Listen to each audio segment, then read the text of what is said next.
Hello, this is the next video in the video series I'm making all about chainsaw chains.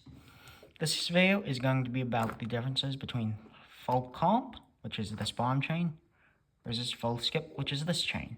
This is also a full skip, and this is also a full comp.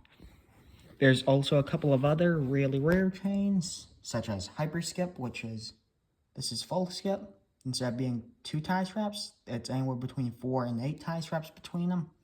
And then there's what's known as true full house chain. A lot of people refer to this as full house as they have never seen true full house chain, but full house chain is cutter head, cutter head, cutter head, cutter head, cutter head. There's no tie straps in between them, it's all cutter heads. That's an extremely rare chain. I personally have not even seen any new production full comp chain in years. It's really uncommon. It was mainly used for chainsaw carving on the smaller pitches such as 3/8 low profile, which that in itself is a whole different discussion. 3/8 pico versus low profile versus standard, but that's gonna be a whole video. The other video is just a basic introductory to chain pitches.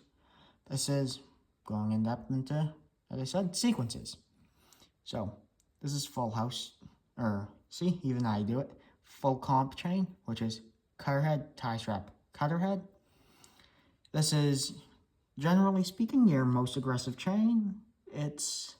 You can get these made as long as you want. 42-inch bars, for example. I have seen some people run full comp 42s, but the issue is, especially in big bars, you have a lot of cutter heads in contact with the wood, which will bog down the saw. Even a large 390, 395, 3120, 880, 881s, 660s.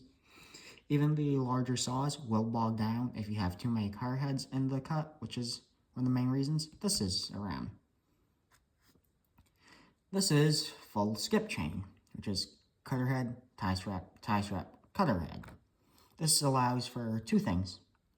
One being less cutter heads in the wood, and this is only important on really large cuts. In my opinion, 32 inches or above, really, I don't worry about it until about 32 or 36, and even that, I'm only worried when I'm running a smaller power head such as my 038. My 038 pretty much lives with this specific bar chain setup. It's 4/4 pitch, which, as I referred to in the last video, is the distance between 1, 2, 3 rivets, and divide that in half. That's 0.44 inches. And this chain, full skip, 32-inch bar, Oregon power cut bar that lives on my 038. This is a great stump chain. In my opinion, that's one of the things that 4/4 pitch full skip does extremely well. Gives you a nice wide curve. And then with these extra tie straps in between, you get a ton more area for the chips to be when your bar is buried in a big cut. And when I say buried, I mean the tip is not poking through the other side. This just allows more area for the chips to build up, even though they are bigger chips compared to 3/8. It allows for more room for them, and it allows the saw to eject them easier. That's the other main advantage to running full skip versus full comp. The one chain setup I don't have, it's actually my favorite setup for general purpose, but it's hard to come by, especially now. It's called semi-skip. It goes cutter head, tie strap, cutter head, tie strap, cutter head, tie strap, cutter head, tie strap, cutter head. It alternates between being full comp and full skip chain. So these are the 2 main types that you will see. Unfortunately, the semi-skip is not very common, not well liked, not well used, and that's because it has all the disadvantages of both of them with only a couple of the advantages. One of the main advantages to this, even though this is a Pro Series chain with no safety breaker right here, this is a safer chain than this. What do I mean by that? When kickbacks happen, it's as these cutter heads come around the bar, this being so close to this only being about, well, you can do the math actually, or just measure, But these car heads are actually closer together, as is plainly obvious compared to these. That allows more teeth to be near where the kickback zone is going to be, which allows for less room, which means a big stick, for example, is less likely to get caught between these, causing a kickback compared to these, the full skip. As one of the biggest dangers of running full skip is kickbacks are much more aggressive and can happen much more frequently just due to the construction of the chain. But with that being said, it does not outweigh the benefits of better chip clearing, more space between the car heads, allowing for the chips to build up, less car heads in the work, and overall being easier to sharpen.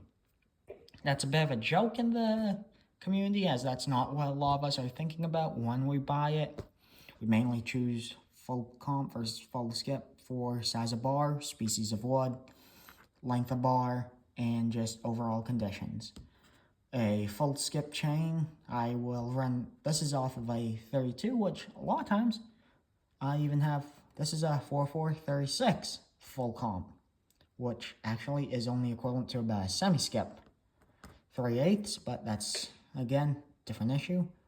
But I run a lot of this because that saw is my big wood saw. That's the saw that I really use for most of my true big work, as it's the most powerful car head. Again, slightly shorter bar, just to be a little more wieldy in the brush.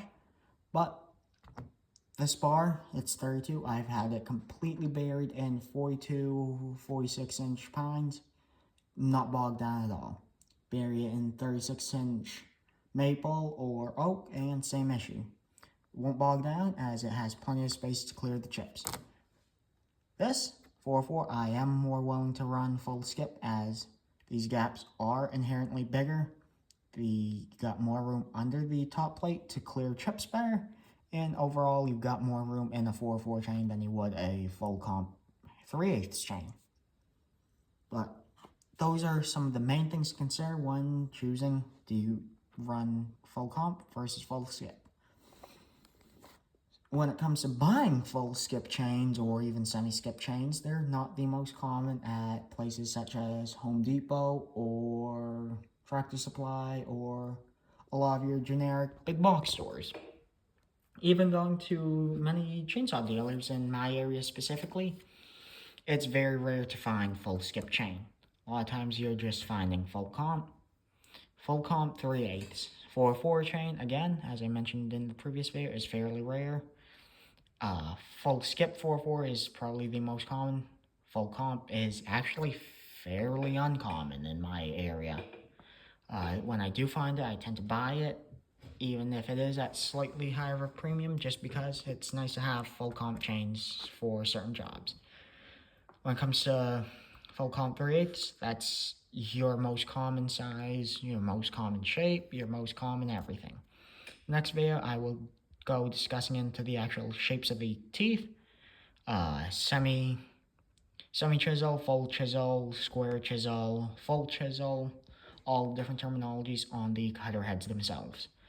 But this chain, 3/8 full comp, is going to be your most common.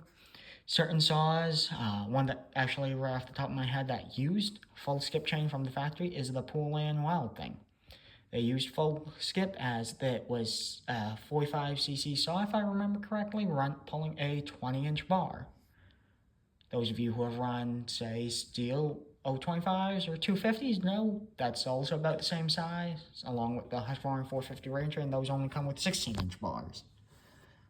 They were able to put a 20-inch bar as full skip, as I mentioned earlier in the video, more space between the car heads, meaning less car heads within the actual workpiece.